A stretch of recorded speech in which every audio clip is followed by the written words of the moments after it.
Hello, how is everyone doing? It is your fallen angel, back with another video. Today, we are going over the big 5 personality traits. Today is agreeableness. Now, this agreeableness also ties into extroversion, but it's its own entity as well. So let's just jump right in. Agreeableness is essentially a measurement of how prone a person is to feeling compassion for others. There is an inverse relationship between agreeableness and ruthlessness. The lower a person ranks on agreeableness, the greater their capacity for ruthlessness. So, it's pretty straightforward when we think about that, when we have to understand that the higher agreeable someone is, the more likely that they're not looking for conflict. It's not that saying that they won't engage in conflict, it's just that they don't like conflict, right? They may or may not be scared of conflict, but they just don't want conflict. They just don't want to escalate it, right? That's why when people are higher or lower on the agreeable scale, they're more capable because they want the conflict and they're capable of ruthlessness. This is when you're higher on the psychopathy scale, Machiavellian scale, and the dark triad in general.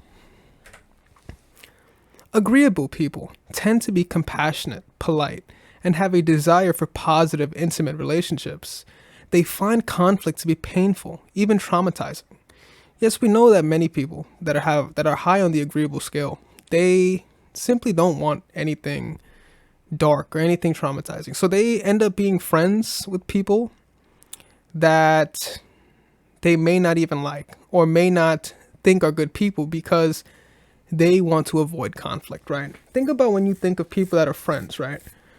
Oftentimes, friends won't ever tell the truth. Well, not real friends. If you have real friends, they will tell you the truth because that is what a real friend will do.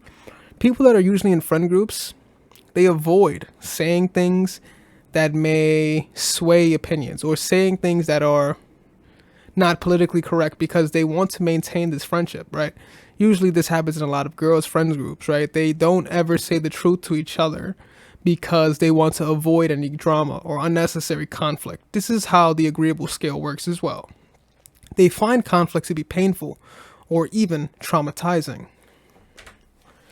Disagreeable people tend to be callous, blunt, and selfish.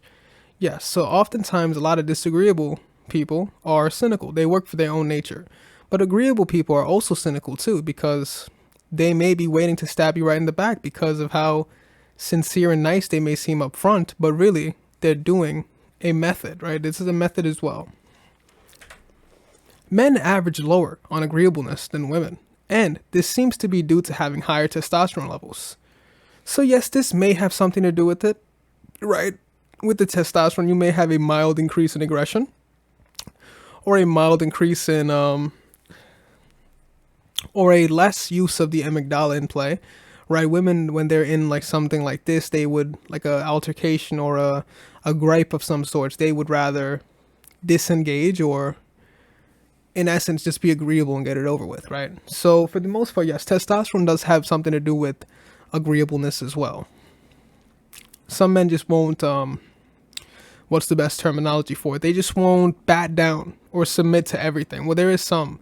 That is why there's a war on men and feminizing men in the society today, because they want men to be agreeable and submissive and docile.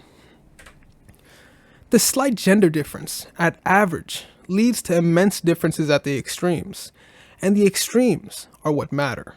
At the extreme low end of agreeableness, amongst the people who are ruthless enough such that they would be willing to carry out murder, almost all of them are men.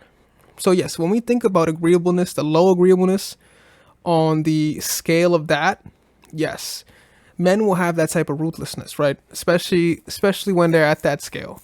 When we talk about the extremes, low agreeableness versus women versus low agreeable versus men are different, right? They're two different scales. Men will take it to a completely different scale. Women, it would just be an emotional ploy. It would just be just an emotional game. Men have the ability, and if the psychopathy is high enough, will continue out this hit. You might think high agreeableness is virtuous and low agreeableness is evil. But do keep in mind the following: agreeable people are conflict avoidant and will often appear polite while waiting for a chance to stab you in the back. Guys, we could think about this also. So even if you see someone who's high on the agreeable scale and they seem virtuous, right? They're virtue signaling. They're trying to make sure that everyone sees that they're some kind of good person, this facade that they're putting out. It is also a ploy, right? Because they're looking for a moment to stab you in the back too. That is a possibility as well. We understand that everything is a power game, pleasure game. It's an exchange for power or pleasure. So with that being said, the ones who try to play dumb, this is also a characteristic as well. They try to play dumb, but really, they know what's going on. Generally speaking, if a disagreeable person has an altercation with you, they will articulate it clearly and directly. So, yes, if a disagreeable person has an argument with you or an altercation, they will try to let it be open. An agreeable person, if you get into an altercation, you'll probably never know how they truly feel, but they will hold resentment. This is how resentment builds, because they will hold on to it and then they will carry on with it, right? They won't ever bring it up, but they will hold on to this resentment. So this is why agreeableness has its ups, and disagreeableness also has its up and downs as well. To be clear, most disagreeable people don't enjoy conflict. They simply tolerate it while experiencing far less pain from it than an agreeable person would. So yeah, guys, this is not to say that anyone likes conflict. No one likes to just end up in conflict. It's just that disagreeable people who are more ruthless they will be more stress tolerant. That's the best way of saying this. Because when we think about an agreeable person, they usually are agreeable because they find this painful or traumatizing. A disagreeable person, it's not that they enjoy conflict. It's just more or less that they are experienced, right? They're experienced from this kind of trauma and from this kind of conflict, that they know that it's better to rip the Band-Aid off and have this conflict straight up than to let this resentment build over time and then let it become something bigger than what it is. It's always good to snip it in the butt at the moment, right? You don't want it to become a bigger problem later down the road. So it's always good to talk it out, snip it in the butt right then and there. This is why being low disagreeable will get you further than being agreeable would ever be. So guys, this was one of the other big 5 personality traits, also known as agreeableness. We will go all over the other ones as well in this playlist. Feel free to check those out as well. Make sure to like and subscribe. Also leave a comment down below. Check us out on Patreon, Rumble, Twitter, Instagram, things of that nature. This has been your Fallen Angel, and I am out.